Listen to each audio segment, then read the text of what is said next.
ومشايخنا الأعزاء وعلماءنا الكرماء, para habaib, masyayikh, para alim, para kiai, bil khusus guru kita, murabbi kita, Fadilatul Habib Ali Zainal Abidin bin Syekh As-Segaf, yang semoga Allah senantiasa panjangkan usia beliau, sehat walafiat, agar beliau bisa terus istiqomah membimbing kita untuk mencintai dan dicintai Rasulullah Sallallahu Alaihi Wasallam serta menggapai syafaatnya. Yang sama-sama kita hormati, kita muliakan Ketua Umum Badan Wakaf Yayasan Yunisula, Fadilatul Habib Hasan bin Toha Al-Munawwar, Mata'ana Allah bituli hayatih wa nafa'ana Allah bi'ulumih wa adama Allah karamahu fi dini wa dunya wal akhirah. Yang sama-sama kita cintai, kita hormati, kita banggakan Bapak Rektor Yunisula, beliau Bapak Profesor Dr. Haji Gunarto SHMH,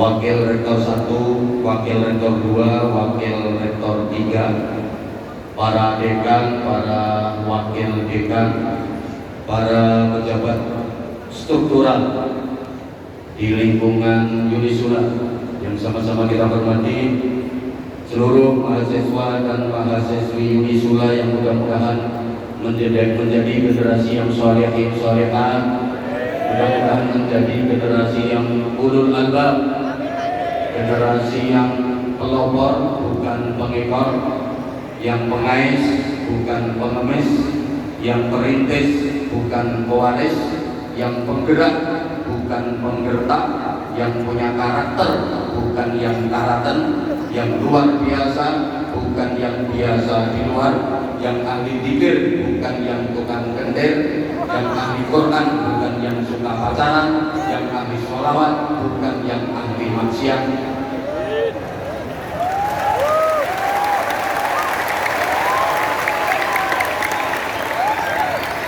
Spesial saudara-saudara saya Zahir Mania yang tublek di Auditorium Yunisula, juga di seluruh Nusantara dan di seluruh belahan dunia dimanapun. Mudah-mudahan Allah senantiasa merahmati, memberkati dan meridhai kita semuanya. Para jamaah, dalam satu kesempatan hormat peringatan Maulid Rasulullah Muhammad Sallallahu Alaihi Wasallam, saya pernah ditanya oleh seorang kiai sepuh, Ustaz, dalam ya ibu, aku harus takon yang sampean, monggo ya ibu. Gusti Allah itu saiki pas lagi opo? Jadi pertanyaannya itu, Allah itu sekarang pas lagi ngapain? Coba misalnya pertanyaan ini saya lempar ke penjenengan semua, Allah sekarang lagi ngapain? Kira-kira jawabannya gimana? Waktu itu saya menjawab, ampun Yai, kula boten ngertos. Kemudian beliau dawuh, sampeyan tak kandhani Ustaz, Gusti Allah itu saiki sholawatan. Innallaha wa malaikatahu yusholluna 'alan nabi. Innallaha sak temene Gusti Allah, wa malaikatahu lan piro-piro malaikate Allah iku yusholluna, padha-padha sholawat, paket fi'il mudhari yang salah satu faedahnya tadullul istimrar, menunjukkan makna terus menerus berkesinambungan, selalu terus menerus tanpa henti. Jadi Gusti Allah dan seluruh malaikat itu selalu terus menerus tanpa henti bersolawat kepada Nabi Muhammad SAW. Maka Allah pun memerintahkan, ya ayyuhalladzina amanu shallu alaihi wa sallimu taslima. Wahai orang-orang yang beriman, bersolawatlah kalian dan sampaikanlah salam kesejahteraan kepada baginda Nabi Muhammad SAW. Jadi para jamaah, kalau ada pertanyaan, siapa yang paling suka bersolawat, siapa yang paling senang bersolawat, siapa yang paling hobi bersolawat, jawabannya yang paling suka bersolawat, yang paling senang bersolawat, pertama Allah Subhanahu wa Ta'ala. Yang kedua, para malaikat. Semua malaikat itu kesukaannya bersolawat. Semua malaikat itu kesenangannya solawat. Sedoyo malaikat niku hobine solawat. Allahumma sholli ala Muhammad. Kalau kita senang sholawatan, berarti kesenangan kita sama dengan kesenangan para malaikat. Kesukaan kita sama dengan kesukaan malaikat. Hobi kita sama dengan hobinya malaikat. Nah, wong kuwi nek senengane padha, senajan wong liya dadi bola, mergo senengane padha. Saudara kandung tapi senengane kok ora padha, kaya wong liya. Ada saudara kandung, satu hobinya sholawatan, satu hobinya dangdut popoan, gak nyambung, malih kaya wong liya.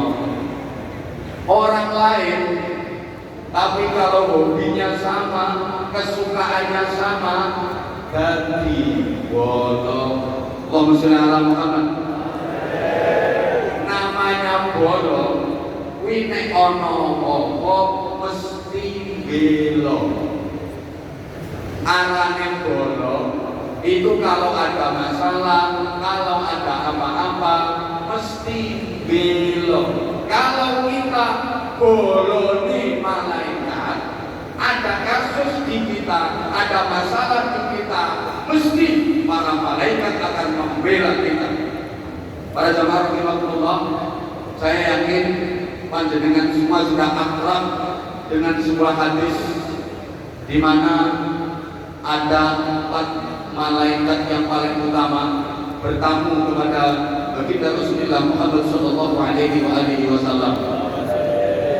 Keempat malaikat itu adalah malaikat Jibril, malaikat Mikail, malaikat Israfil, dan malaikat Israel. Setelah mengucapkan salam, pertama malaikat Jibril matur, ya Rasulullah, siapapun dari umatmu yang banyak bersolawat kepadamu, sinten mawon umatnya panjenengan sing kathah mau solawat datang panjenengan. Disebut kathah ini ada riwayat yang menyebutkan 10 kali setiap hari, tapi ada riwayat lain setiap hari minimal 100 kali. Maka aku berjanji ya Rasulullah, besok pada hari kiamat umatmu itu waktunya menguat, apa menguat itu? Wayahe menguat ning dhuwure neraka menuju ke surga. Kok ora wani boten napa-napa Kanjeng Nabi. Saya akan datang menuntunnya. Benjing ten akhirat umat panjenengan sing kata mau selawat datang panjenengan wayahe muwat ning dhuwure neraka kok ora wani muwat boten napa-napa. Badhe kula parani kula tuntun mergo niku bola kula. Pancen bola ora ono barang abot. Allahumma sholli ala Muhammad. Bola kuwi sing angel dadi gampang, sing abot dadi enteng. Mergo bola. Contoh sampeyan ku umpama wong NU seneng banget karo NU. Terus sampean tempat dolan nang omahe wong ning kono kok weruh ana gambar lambang NU. Mesti ati sampean ngomong, bola iki. Jenenge wong e sapa? Mbuh aku. Pokoke senengane padha berarti bola. Halo. Halo. Sampeyan semuanya zahir mania. Pas mlaku-mlaku ketok ana bocah nom nganggo jaket tulisane zahir mania. Bola iki. Ana wong loro tiba. Sing siji wonge nganggo jaket zahir mania. Siji nganggo jaket tulisane Ajinomoto. Mesti sing sampeyan tulungi dhisik sing nganggo jaket zahir mania. Mergo bola. Lah sampeyan nek seneng selawatan dadi bolone malaikat, sok ning akhirat dibelani karo malaikat. Para jamaah, besok di akhirat itu ada acara muat. Yo rupane ngono. Kabeh wajib muat. Kang muat ketake malaikat. Ayo muat. Kang meneng ae. Muat. Yo. Sampeyan kok ramane muat, tapi sampeyan seneng selawatan. Tenang. Malaikat Jibril akan datang. Diparani malaikat Jibril. Ayo muat wedi aku. Ayo muat aku tuntun. Aku lo wedi. Ayo tak gendong. Masya Allah.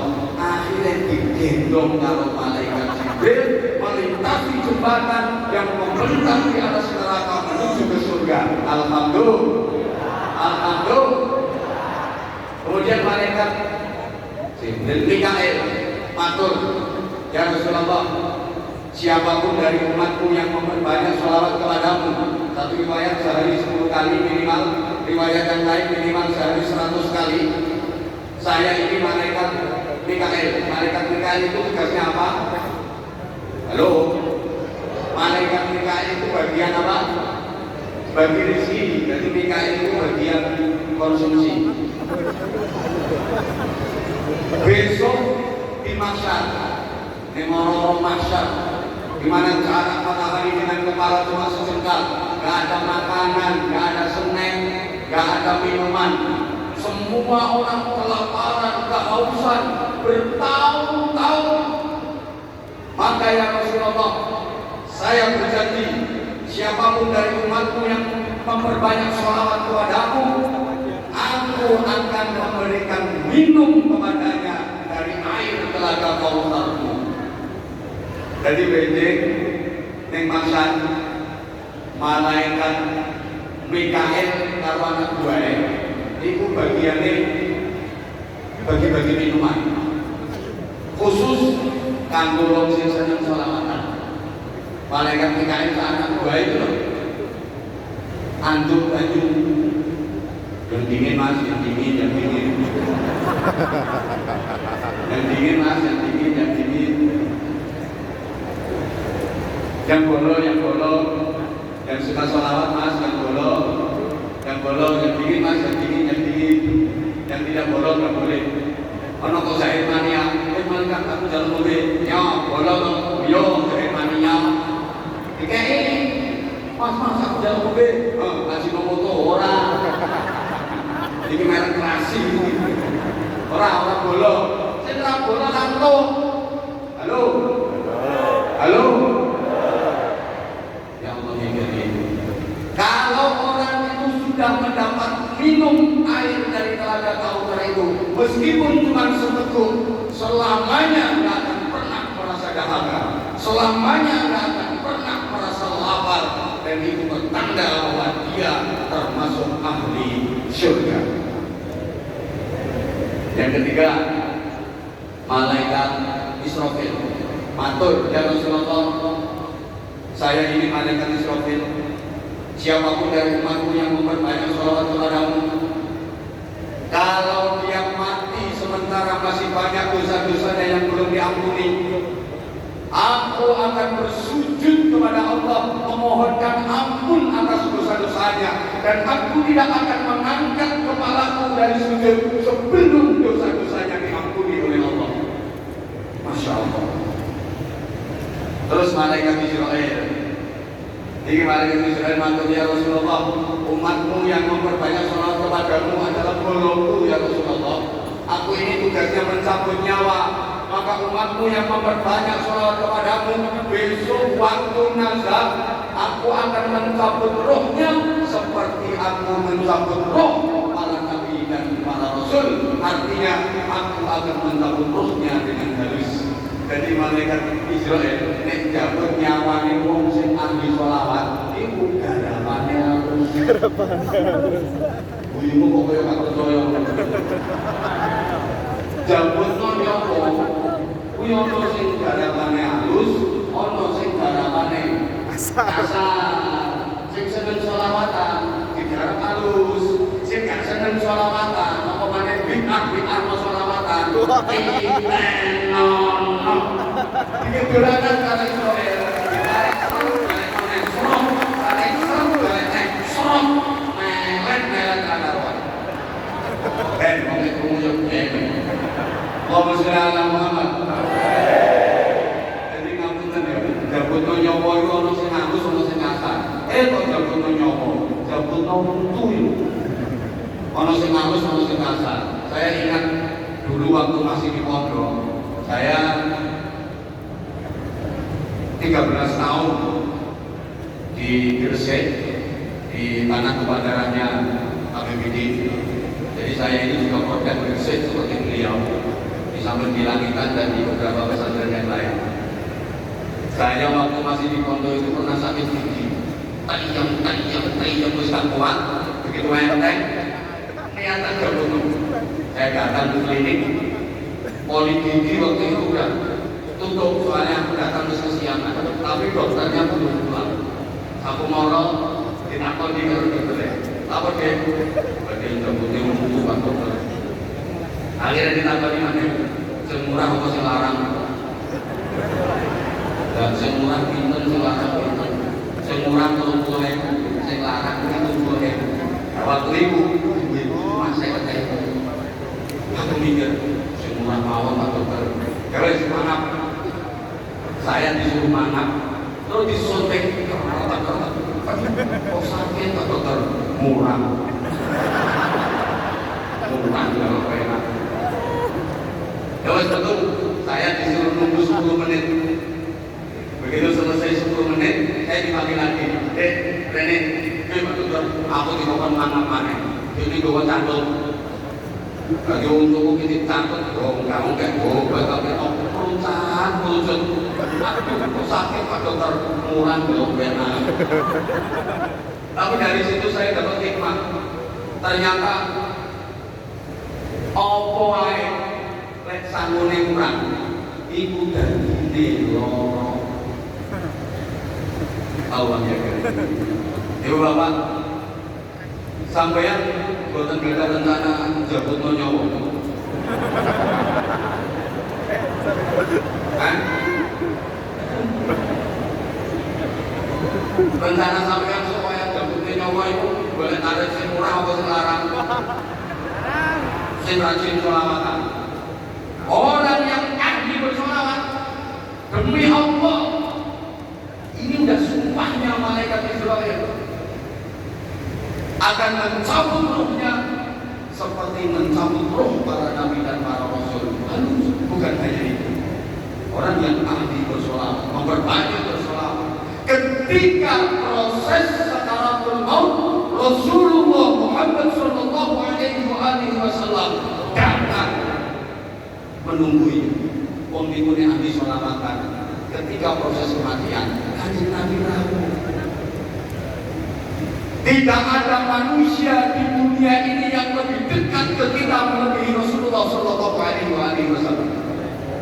Bapak kandung, ibu kandung itu katanya paling dekat, masih kalah dekat dengan Rasulullah. Saking sayangnya Rasulullah sama umatnya, saking cintanya Rasulullah sama umatnya. Kalau kita jadi orang baik, kalau kita jadi orang yang sering memperbanyak sholawat kepada Rasulullah, ketika nanti kita mati, Rasulullah hadir menjemput roh kita. Allahumma sholli ala Muhammad. Kalau udah dibawa sama Rasulullah, kemudian kita digandeng sama Rasulullah, diajak sowan ngadep nersane Gusti.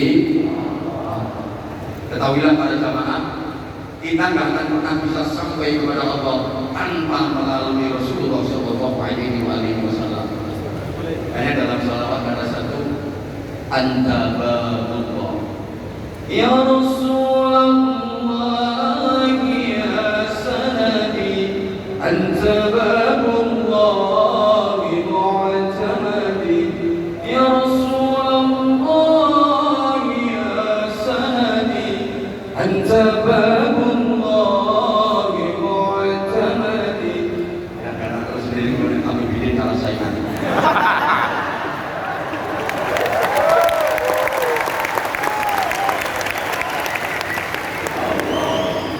Saya itu belum ngefans banget sama Sayyidil Walid beliau. Habib suka pas suka. Itu kalau sholawatan, kalau barusan, wah ngefans banget. Sekarang ketemu sama putranya, tapi saya ngefans abai.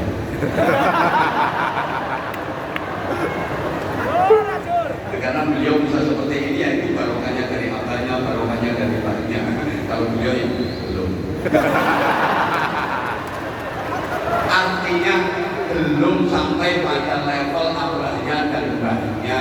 Tapi insya Allah ini sudah proses. Cuman ya hati-hati, daerahnya itu banyak tarik-tarik yang gitu, hati-hati.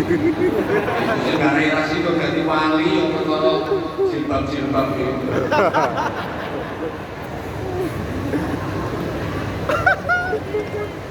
Anta babullah ya Rasulullah, engkau adalah pintu untuk bisa wusul kepada Allah Subhanahu wa ta'ala.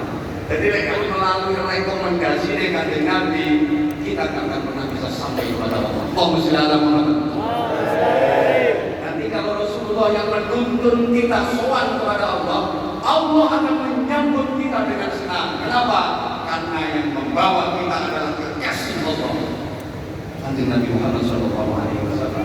Terus sampai aku di hutan-hutan sampai Gusti Allah, ingat banget hutannya Allah. Ya ayyatuhan nafsul mutmainnah,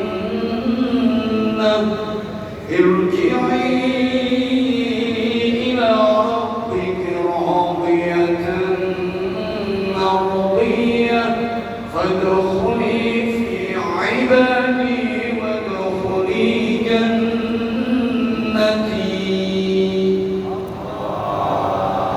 Wahai jiwa yang tentram, wong apik, lahir mania, mahasiswa-mahasiswi Unisula,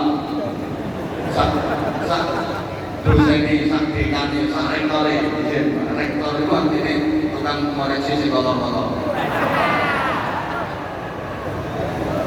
Nah iya, yang potong yang gak bener harus dibuang semua. Nah kalau dekan itu idenya meyakinkan.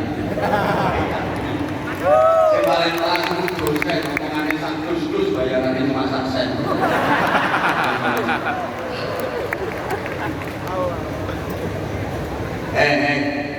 Wong api, rene, moro balionan pangeranmu, yo aku ini pangeranmu. Kembalilah kepada Tuhanmu, aku ini Tuhanmu.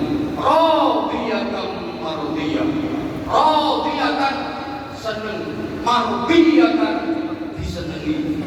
Jadi kula sampeyan sowan Allah seneng Allah sing kita sowani seneng ketemu seneng. Ini puncak kenikmatan dan kebahagiaan. Makanya dikatakan al-mautu tamamun nikmah. Kematian itu adalah sempurnanya kenikmatan. Sampean di dunia itu pernah ngerasa nikmat apa yang paling nikmat menurut sampean? Gak ada apa-apanya dibanding nikmatnya kematian. Al-mautu tuhfatul mukmin kata Rasulullah. Mati itu hidangannya orang mukmin. Mati itu rampatannya orang mukmin, jajane orang mukmin. Tadi darul amal wal akhirat darul jazaa. Dunia itu gone amal, akhirat gone balasan, gone bayaran. Makanya orang mukmin mati itu marani bayaran. Sok nang tanggal 0. Wa muslimin Muhammad. Radiyatan mardiyah. Seneng. Cuma maaf, rata-rata manusia itu takut mati. Betul? Kok gak jawab? Rata-rata manusia itu takut mati. Betul? Orang bohong. Jangankan kita.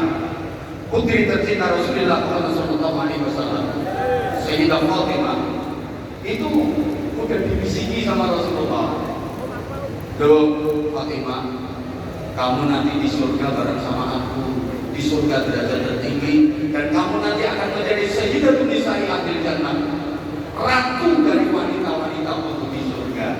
Aku seneng banget. Mau ketahuan Sayyidah Fatimah itu kasih anjurin kerja. Saya udah mati pernah matur kepada Rasulullah, apa dong? Pengen nopo-nopo yang dibuka kerja barang. Kenapa sih orang kok harus mati? Jawab Nabi, semua orang yang mati dong. Saya takut abah, kalau anjir abah, yo ketemu yo mati. Rapopo saya awak mau mati. Sore kesemayai, awak pengen dewi. Jadi pengen dewi. Ini yang Rasul pengen. Banyak orang sahabat pengen. Oh dereng. Boten napa-napa maneka. Sakniki dereng pengen ngono ki kadang-kadang ingin gagal. Mungkin sakniki dereng pengen di dalam terus pengen ora. Kadang-kadang gagal kepinginan. Oh, kelihatan.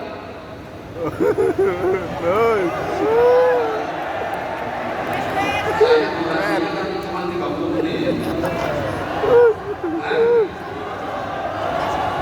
Oh, akhirnya minta lanjut ini kalau waktunya ditambah namanya lembur. Lembur itu ada di mulainya sendiri. Jadi, Radiyatan mardiyah, senang dan disenangi. Makanya orang kalau matinya baik itu yang lagi kelihatan makin ganteng wajahnya, makin bersih auranya. Yang perempuan juga kelihatan makin cantik, makin manis, makin bersinar, bibirnya menyuntikkan senyum, kemudian keningnya berkeringat. Itu diantara tanda-tanda mati husnul khotimah, tanda-tanda mati apik. Yang mudul mukmin bi'aidil jabin, orang mukmin meninggal itu batuk ekor meringat. Kenapa? Orang kalau matinya baik, lanang tambah bagus, wedok tambah ayu, mergo seneng. Padahal seneng itu nambahi rupa, susah itu nyudur rupa. Ono wong lanang ora pati bagus, ora pati ganteng, tapi sugih atine seneng. Menunggu disawang yo sedep. Awak lanang paling ganteng, tapi melarat, yo kebyur. Kalau TV ramal ini, jadi modelnya kalau mangkrak. Ono bocah wedok rawane biasa, rapane ayu, terus dirapi wong lanang sugih. Ono ora telu wulan yo muda pantes, sikil-sikilane muda api. Mudah-mudahane muda api. Ono bocah wedok rawane ayu, banget terus dirapi wong lanang melarat. Masa ulang yo rusak kabeh. Nah, ini sampai bergagap-gagap. Kalau kakean tidak usung-usung botol, kayak dibebetan. Susah. Mergo susah.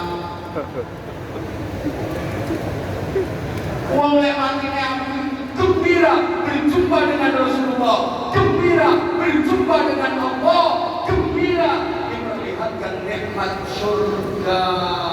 Nikmat ini elek, itu biasanya yo udah elek rupane, pirang ngecong, rambutnya ngecong, ilangnya meret, muntuk matanya melorot, mendelik, udah elek. Enak kok wong nang dunya iki ganteng, bareng mati udah elek, ngecong nyamprut, modele koyo ora pakai semeju dipateni.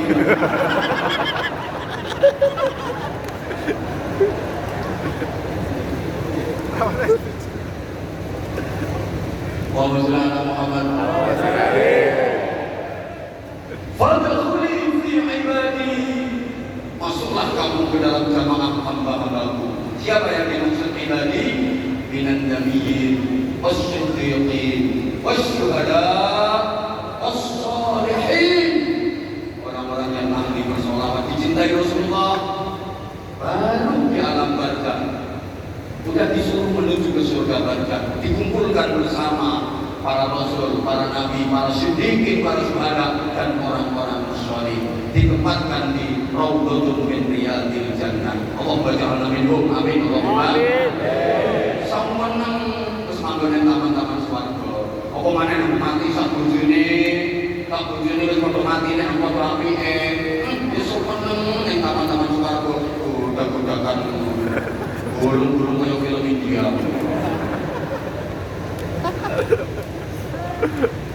Karenanya momentum peringatan tahun baru 1444 Hijriah, mari kita gunakan untuk melakukan perbaikan, menuju kebaikan, untuk meraih yang terbaik.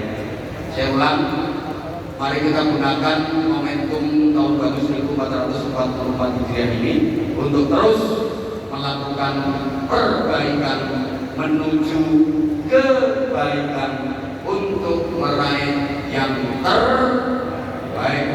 Allahumma shalli ala Muhammad. Allahumma shalli ala Muhammad. Para jamaah, untuk mendapatkan target itu kita harus berhijrah. Hijrah itu secara umum ada dua, ada hijrah makaniyah, ada hijrah ma'nawiyah. Hijrah makaniyah itu hijrah dalam artian berpindah, hijrah tempat, hijrah dalam arti berpindah. Sedangkan hijrah ma'nawiyah itu hijrah sifat, hijrah dalam artian berubah. Ringkas saja.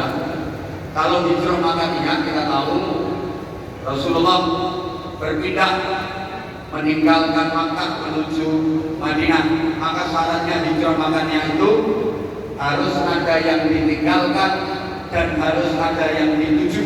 Dua-duanya harus ada. Ada yang ditinggalkan dan ada yang dituju. Itu hijrah.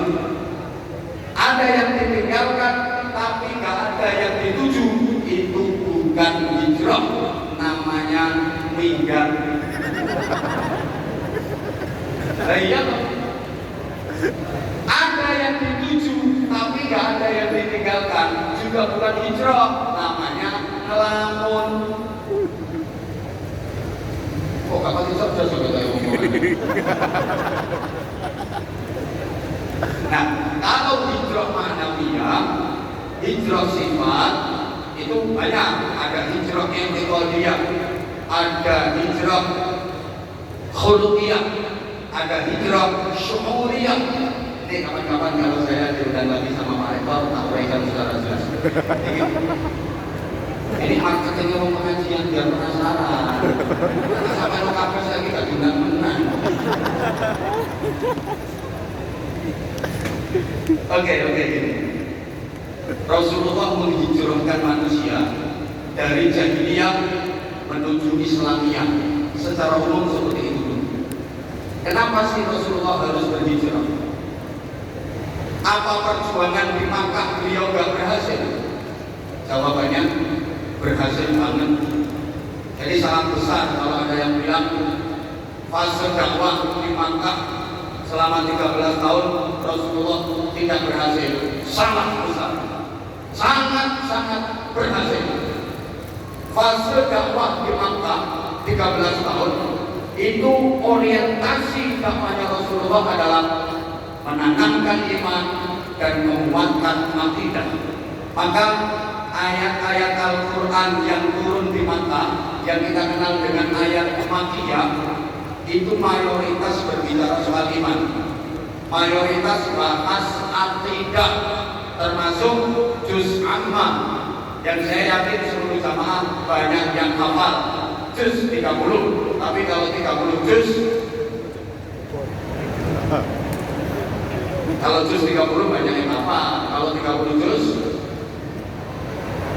ya sampean paling juz hafal, juz mangga, juz al-Qur'an, juz nanas. Allahumma sholli ala Muhammad.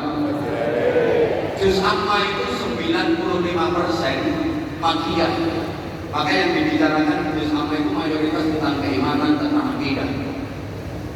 Itu 13 tahun Rasulullah berjuang menanamkan iman, mengokohkan akidah. Berhasil apa enggak? Berhasil banget. Coba baca dalam sejarah. Orang-orang yang sudah masuk Islam, orang-orang yang sudah menjadi pengikut Rasulullah Muhammad Sallallahu Alaihi Wasallam, sangat teguh dalam memegang keimanannya. Contoh, sahabat Bilal bin Rabah radhiyallahu ta'ala anhu, ketika beliau masih menjadi budak, beliau iman kepada Rasulullah, beliau mengikuti Rasulullah. Ketahuan nama majikannya, diancam sama majikannya, bilang, kamu jadi pengikutnya Muhammad ya? Iya, kenapa? Tak hukum kamu, keluar kamu. Kalau kamu mau kembali pada agama lama, kamu gak akan aku hukum. Tapi kalau kamu tetap mengikuti ajaran Muhammad itu, akan aku siksa kamu. Jawabannya apa? Silahkan kalau mau disiksa. Akhirnya Bilal disiksa dengan siksaan yang sangat pedih, diikat, ditelentangkan di padang pasir dalam terik panas matahari yang membakar, atas panas matahari yang membakar, bawah panas bebatuan dan pasir yang luar biasa, ditelentangkan, diikat. Bukan cuma itu, dada Bilal dijereti, apa dijereti? Diberi batu yang sangat besar, jerat. Bilal hanya berucap ahad. Dijerat di mana? Jerat ahad. Dia baru bisa mengucap ahad. Maksudnya kul huwallahu ahad. Terang aku tak ulangi. Bilal kul huwallahu.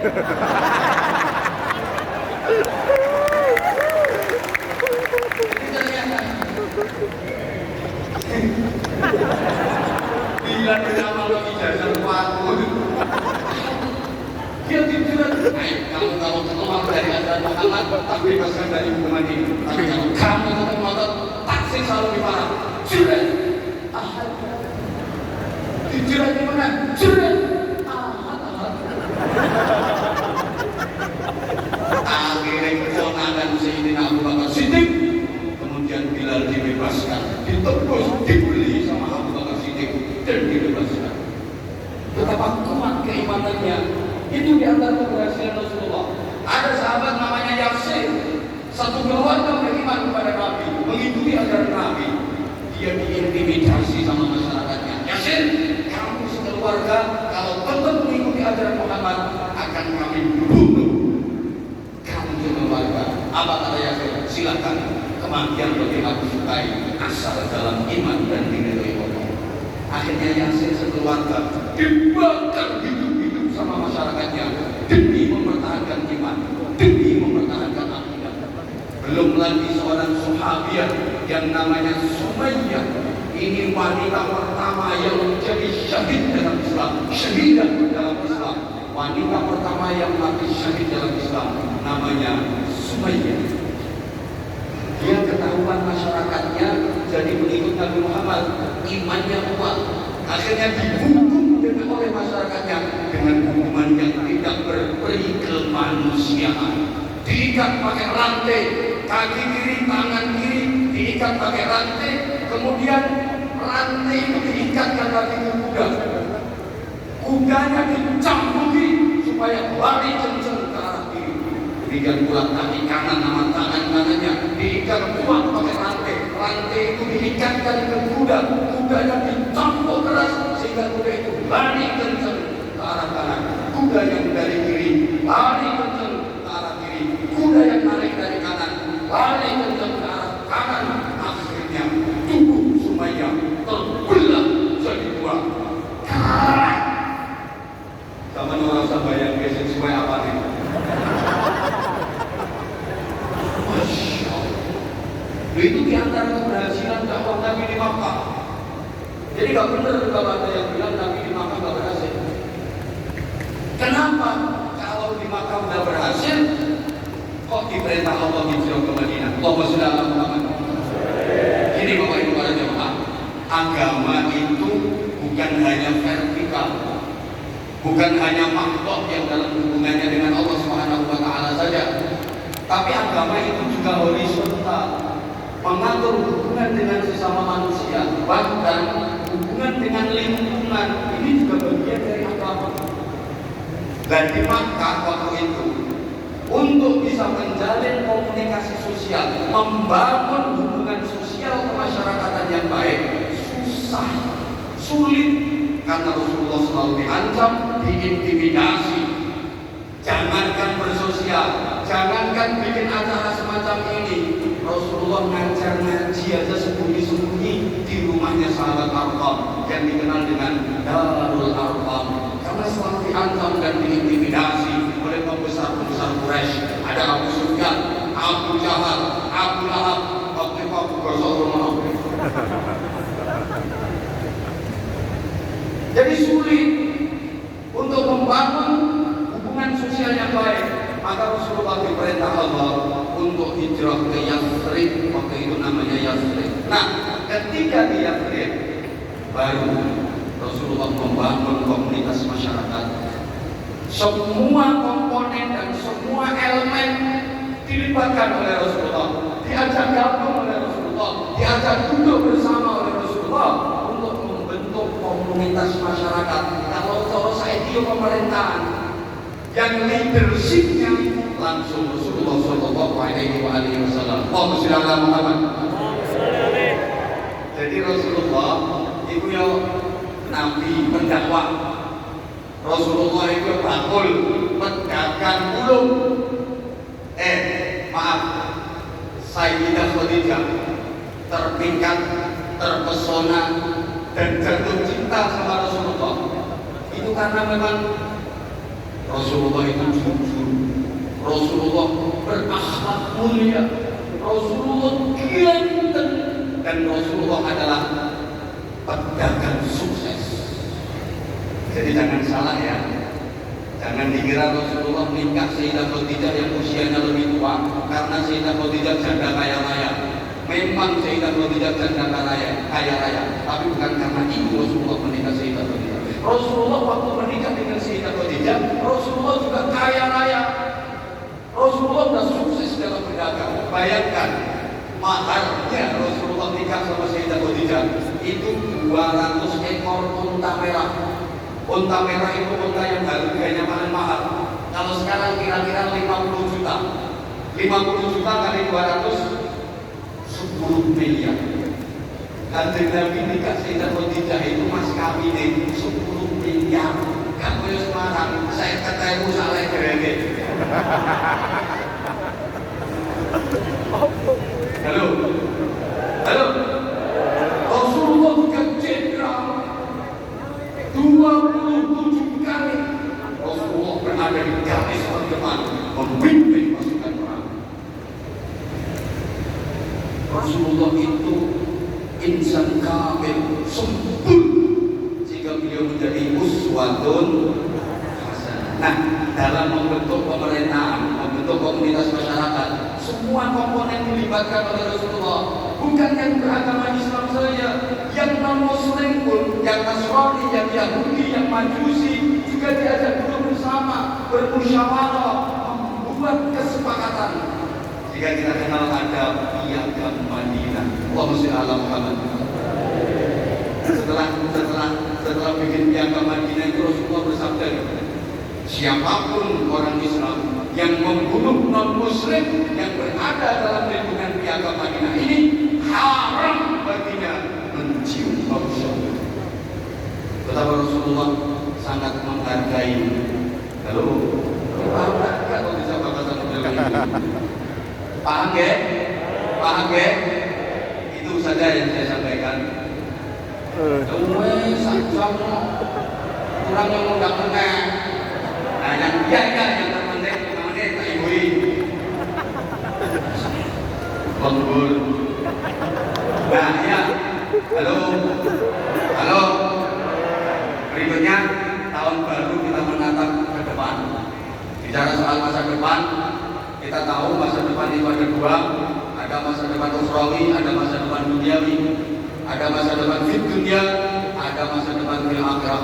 Umumnya kalau diajak bicara masa depan, kita lebih fokus masa depan yang dunia.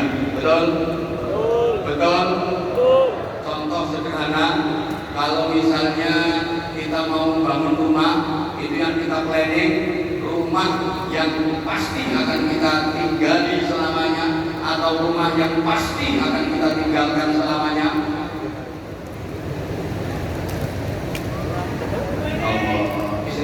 Ayu tapi kok okon juga. Sampean misalnya harus bangun omah lo, sing sampean pikir iku omah sing arep digoni selawase omah swarga, apa omah sing arep ditinggali selawase omah donya? Well guys. Oke, harusnya dua-duanya. Dua-duanya. Rumah yang akan kita tinggalkan selamanya, rumah dunia yang kita pikirkan, rumah yang akan kita tinggali selamanya, rumah yang di surga juga harus kita pikirkan. Cuma saya nanya dulu, dijawab, rumah dunia sama rumah surga lebih bagus mana? Surga. Lebih indah mana?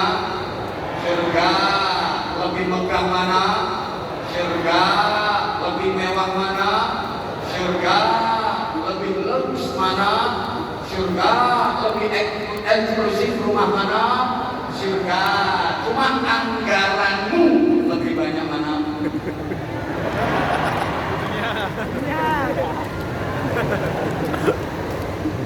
Rumah dunia yang pasti akan kita tinggalkan selamanya, kadang ratusan juta bahkan miliaran.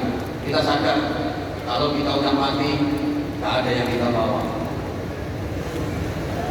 Senderos itu kata mono sampai miliaran.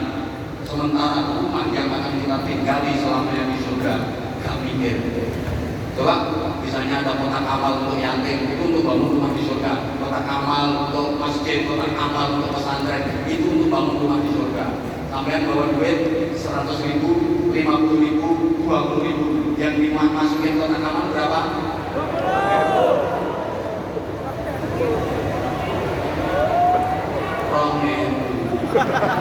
Mau pilihannya loh, sampai bawa duit 100.000, 50.000, 20.000, yang dimasukin kotak amal berapa?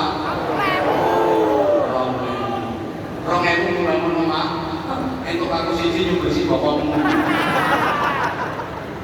Itu kita. Halo.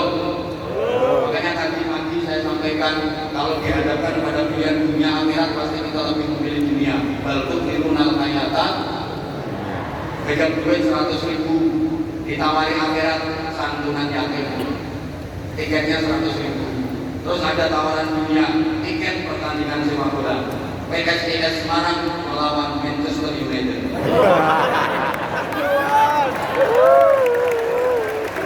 Yang ketawa berarti merendahkan bangsa sendiri. Ngomong-ngomong nggak mungkin. Ya, siapa tahu nanti PSIS Semarang juga kalah di MU ya.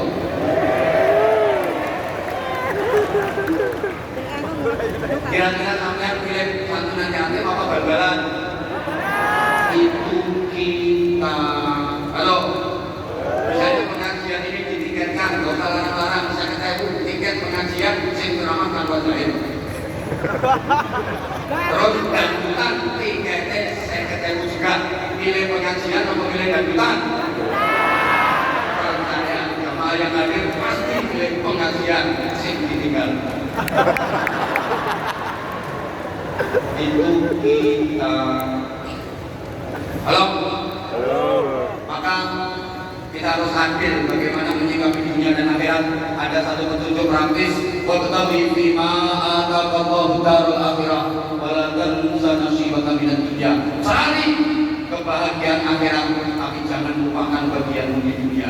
Ingat Bapak Ibu para jamaah, dunia betapapun indahnya itu sifatnya hanya mungkin. Akhiratlah yang pasti.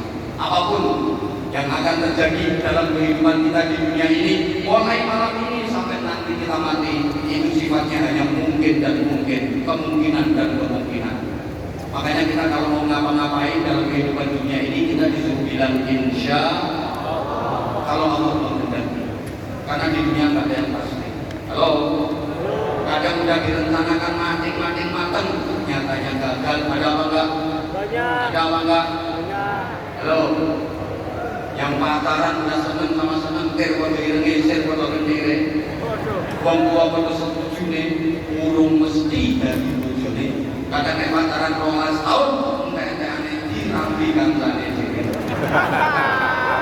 Dunia itu gak ada yang pasti kok. Halo, hanya mungkin. Coba saya tanya, bocah wedok sing rupane ayu kan karo sing rupane elek, rabine dhisik ndi? Orang mesti kadang sing rumahnya elek tapi dhisik, sing rumahnya ayu ora payu-payu. Dijajal ditinggal.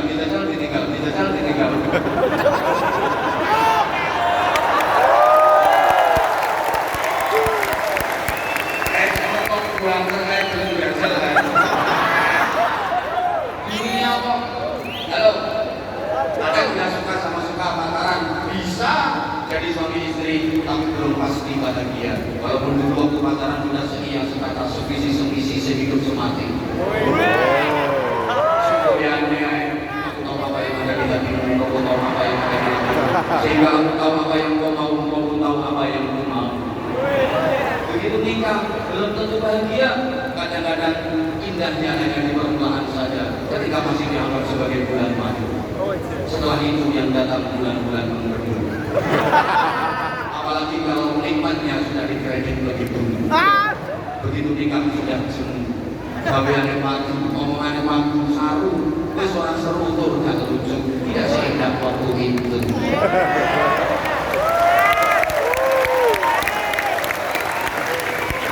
Apalagi ibu-ibu kalau anaknya sudah 7 kelihatan layu. Di sama gue ayu membantu. Nanti kesoran gue untuk nanti masang gigi palsu, gigi omongan depan apa be? Dunia kok.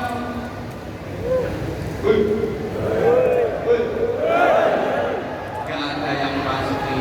Apunten mungkin dan mungkin saja. Ada orang lama dengan punya rumah. Begitu bisa bangun rumah, ternyata dia nggak bisa menempati rumah itu. Makanya akhirat tidak pasti, mati pasti, hidup lagi sesudah mati pasti, adanya surga dan neraka pasti. Siapa yang masuk surga pasti mulia, pasti bahagia. Siapa yang masuk neraka pasti hina, pasti sengsara, pasti menderita. Kalau dunia itu sawang sinawang, kono nyawang kene nyawang kono menak, jadi kono menak kene, dari kene menak kono, dari kaya menak ini, dari ini menak kaya. Dunia, sampean nyawang wong sing provisine kaya aku iki menurut sampean enak apa mboten? Enggak mboten. Ya, kita enak.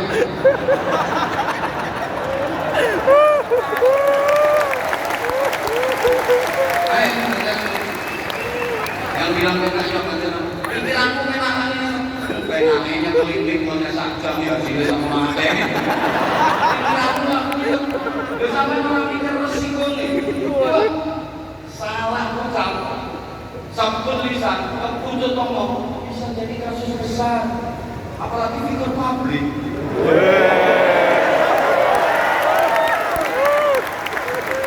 Atau misalnya yang saya sampaikan salah. Jamaah tidak ngerti kamu salah karena jamaah meyakini saya lebih pintar daripada jamaah. Padahal yang saya sampaikan salah. Makanya ini belum tentu saya dengan sampean belum tentu lebih pintar sampean.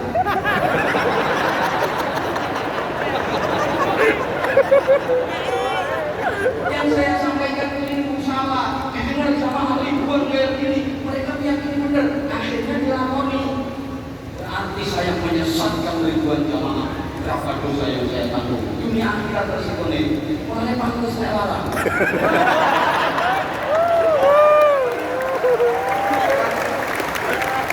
Semakin berisiko, semakin mahal. Dirimu yang murah, bukan kamu orang berisiko.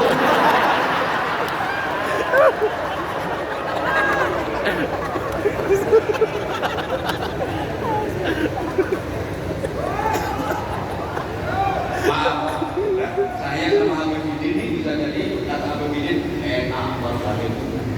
Maaf kalau saya segitu tok.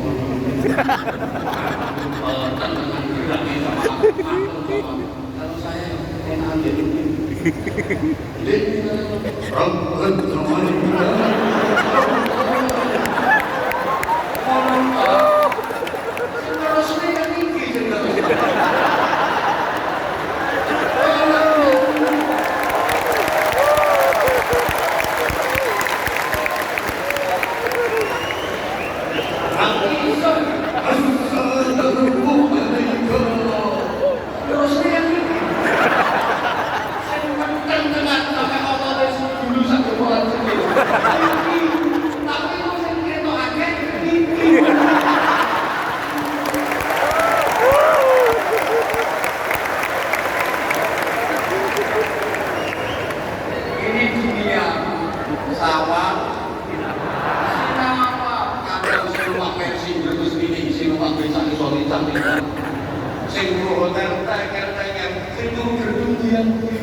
Ini dunia, makanya kalau di dunia orang miskin mati ngece wong sugih. Kalau orang mesti tadi wong sugih luwih enak timbang wong larang. Emang iya.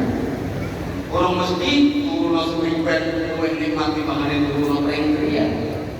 Kok kadang turun spring bed betul harganya 500 juta, tapi ngimine cuma bergendruwo. Turun pringkrian, kalau pikir kita mau masuk. Ini belum restoran. Makan penurunan kampung beda kasihkan seru kuliah.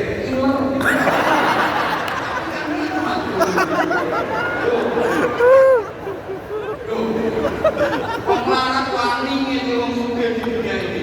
Orang mesti makan di restoran mewah lebih nikmat daripada di tengah sawah. Karena di tengah sawah kami mikir utang. Pun desa-desa utang kami pangan di tengah sawah, lawo itu cuma sambel, tapi bisa entek-entekan. Kurang sambelnya tambah segini, kurang segini tambah sambel. Lawo yang kaki kekelinan tambah begitu. Di kantong orang rokok. Ini dari rektor.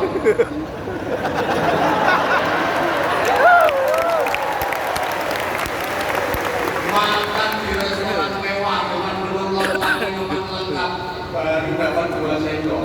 Kesel. Dia dengar dari belakang ada orang yang suaranya segan persis fungsi diutang.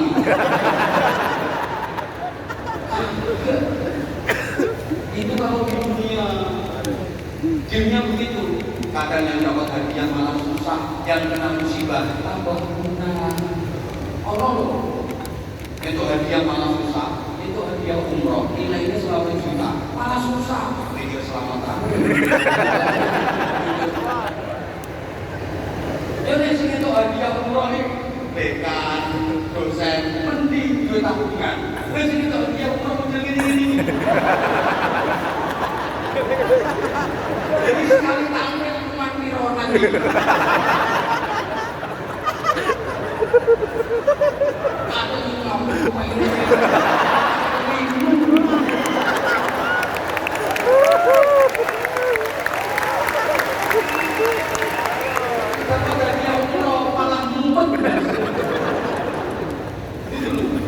Kadang sing kena musibah malah bunga.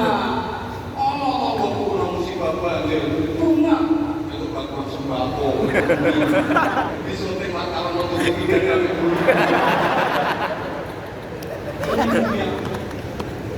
dunia. Tapi kalau di akhirat pasti surga, pasti nikmat, pasti bahagia, neraka pasti hina, pasti sengsara. Makanya masuk neraka kan mungkin berani menghina yang di surga. Kalau pun neraka gak kira mati kita dengan suarga. Karena mesti suarga lebih enak di mana neraka. Neraka panas, apa-apa kali kali panas. Suwe-suwe biasa lah.